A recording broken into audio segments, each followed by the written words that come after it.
नमस्कार। यह वीडियो हमारे कक्षा 12 के विद्यार्थियों के लिए है, जिसमें हम आज आपको स्टार्ट करने जा रहे हैं। आज से हम D and F block elements. ठीक है, तो D and F block elements, D block elements किनको हम कहेंगे? देखो, जो आपकी आवर्त सारणी होती है, ये आपका इधर का एस ब्लॉक कहलाता है, इधर का आपका पी ब्लॉक कहलाता है ना। तो एस और पी ब्लॉक के बीच में, है ना, ये एस और पी ब्लॉक के बीच में, यानी तीसरे ग्रुप से लेके, यानी पहला ग्रुप, दूसरा ग्रुप, तो यहाँ पर तीसरा ग्रुप होता है। तीसरा, चौथा, पांचवा, छठा, सातवां, आठवां, नौवां, 10वां, 11वां और 12वां। तो तीसरे ग्रुप से लेके 12 ग्रुप तक के जो तत्व आपके कहलाते हैं आवर्त सारणी में, है ना। तीसरे ग्रुप से लेके 12वें ग्रुप तक। और कौन से आवर्त में? देखो, ये पहला आवर्त, दूसरा, तीसरा, चौथे आवर्त से लेके, देखो ना, ये चौथा आवर्त है, चौथा, ये चौथा आवर्त, पांचवा, छठा, सातवां, है ना, सातवें आवर्त। यानी 3 से लेके 7 तक के आवर्त हो गए, नहीं, 4 से लेके 7 तक के आवर्त हो गए, और 3 से लेके 12 तक के ग्रुप, 12 तक के समूह, है ना। तो ये जो तत्व आपके बीच में कहलाते हैं, इनको हम कहते हैं डी ब्लॉक एलिमेंट्स, आपके आवर्त सारणी में जो होते हैं। ठीक है, तो डी ब्लॉक के तत्वों को हम संक्रमण तत्व भी कहते हैं। डी ब्लॉक के तत्व को हम संक्रमण तत्व भी कहते हैं, यानी बोथ आर सेम। ओके, लेकिन यहाँ पर एक डिफरेंस है, लेकिन सभी डी ब्लॉक के तत्व हमारे संक्रमण तत्व नहीं होते हैं। कुछ ही डी ब्लॉक के तत्व ऐसे होंगे जिनको हम संक्रमण तत्व कहते हैं, सभी डी ब्लॉक के तत्व को हम संक्रमण तत्व नहीं कह सकते। ठीक है, यहाँ पर आपका क्वेश्चन बनता है, तो आपका प्रश्न बनता है कि डी ब्लॉक तत्व एवं संक्रमण तत्व में अंतर क्या है? तो अंतर केवल ये है, वे तत्व जिनका अंतिम इलेक्ट्रॉन अंत से पहले डी उपकोष में भरा जाता है, उनको डी ब्लॉक तत्व कहेंगे। जिनका अंतिम इलेक्ट्रॉन अंत से पहले वाले डी उपकोष में भरा जाता है, उनको हम क्या कहेंगे? डी ब्लॉक एलिमेंट्स कहेंगे, है ना।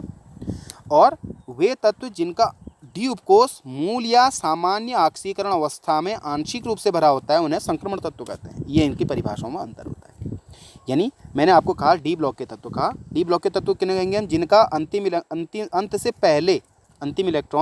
अंत से पहले वाले डी उपकोष में भरा जाता है। Like in this case, suppose मैं स्कैंडियम का एग्जांपल दूँ। स्कैंडियम 21 का जो इलेक्ट्रॉनिक विन्यास होता है 1s2 2s2 2p6 3s2 3p6 3d1 and 4s2।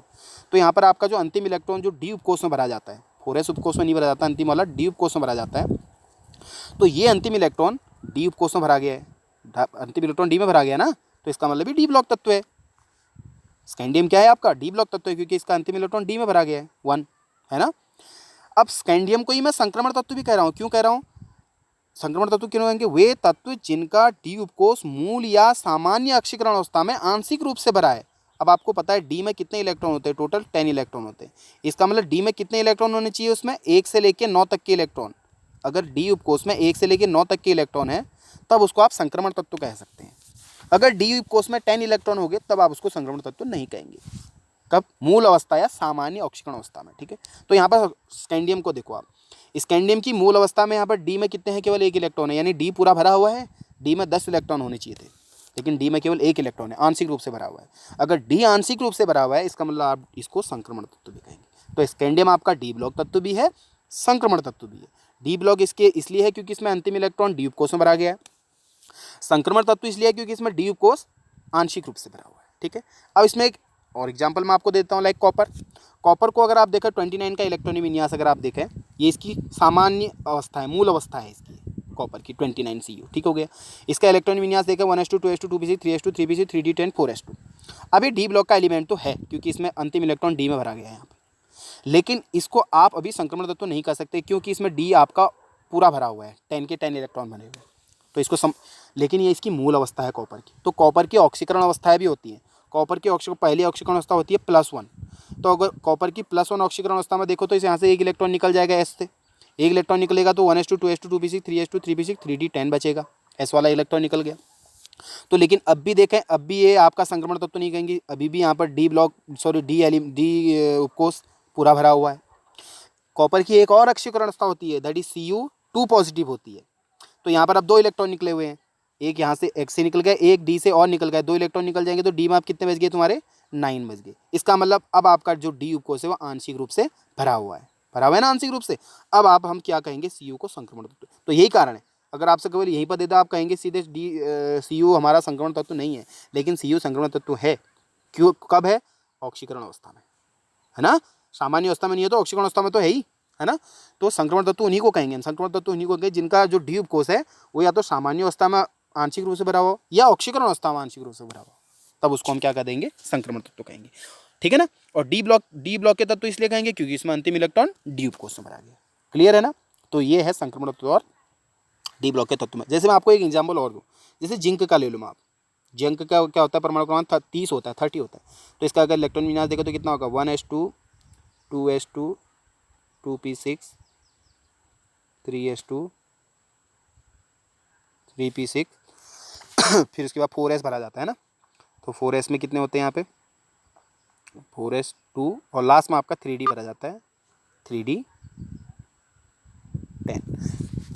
Zinc का इलेक्ट्रॉन विन्यास हो गया। अब यहाँ पर देखा जिंक आपका डी ब्लॉक का तत्व है क्योंकि अंतिम ब्लॉक डी में भरा गया, लेकिन ये अभी संक्रमण तत्व नहीं है। डी में 10 इलेक्ट्रॉन है, पूरा भरा हुआ है। लेकिन ऑक्सीकरण अवस्था में देख लेते हैं, फिर जिंक की ऑक्सीकरण अवस्था होती है +2 में देखें तो यहाँ से 2 इलेक्ट्रॉन आपके निकल लेंगे, एस वाले 2 इलेक्ट्रॉन। तो क्या बनेगी आपके इसका electron 1s2 2s2 2p6 3s2 3p6 3d10 बनेगा। लेकिन सामान्य ऑक्सीकरण अवस्था में भी अगर आप देखें तो अभी भी आकर जो डी उपकोष है वो आंशिक रूप से नहीं पूरा भरा हुआ है, नहीं पूरा भरा हुआ है। 10 के 10 इलेक्ट्रॉन भरे हुए हैं, डी में 10 होते हैं तो 10 के 10 भरे हुए हैं। इसका मतलब आप जिंक को क्या नहीं कहेंगे, जिंक आपका संक्रमण तत्व नहीं है ना। डी ब्लॉक तत्व तो है लेकिन संक्रमण तत्व नहीं कहलाएगा क्योंकि इसका जो इलेक्ट्रॉनिक विन्यास है ऑक्सीकरण अवस्था में भी ये इसका जो डी उपकोष है वो आंशिक रूप से नहीं भरा हुआ है, पूरा भरा हुआ है, तो ये संक्रमण तत्व नहीं कहलाएगा। क्लियर है। संक्रमण तत्व किस आधार पर नहीं कहलाएगा, इलेक्ट्रॉनिक विन्यास के आधार पर इसको हम संक्रमण तत्व नहीं कहेंगे। हाँ, इसमें अपवाद है, जिंक को आप इनके गुणधर्मों के आधार पर संक्रमण तत्व कहते हैं, ठीक है ना, क्योंकि इसके गुणधर्म क्या होते हैं, संक्रमण तत्वों से मिलते जुलते हैं, इसलिए इसको हम क्या कहते हैं, संक्रमण तत्व। 3 तत्व ऐसे हमारे, जैसे कैडमियम हो गया, जिंक हो गया, मरकरी हो गया। ये वैसे तो संक्रमण तत्व नहीं है इलेक्ट्रॉनिक विन्यास के आधार पर, इन सभी का जो डी ब्लॉक है डी ऑर्बिटल है पूरा भरा हुआ है, 10 के 10 भरे हैं। लेकिन अपवादी तौर पर इनके जो गुणधर्म होते हैं वो संक्रमण तत्व से मिलते जुलते हैं, इसलिए इनको हम संक्रमण तत्व कहते हैं।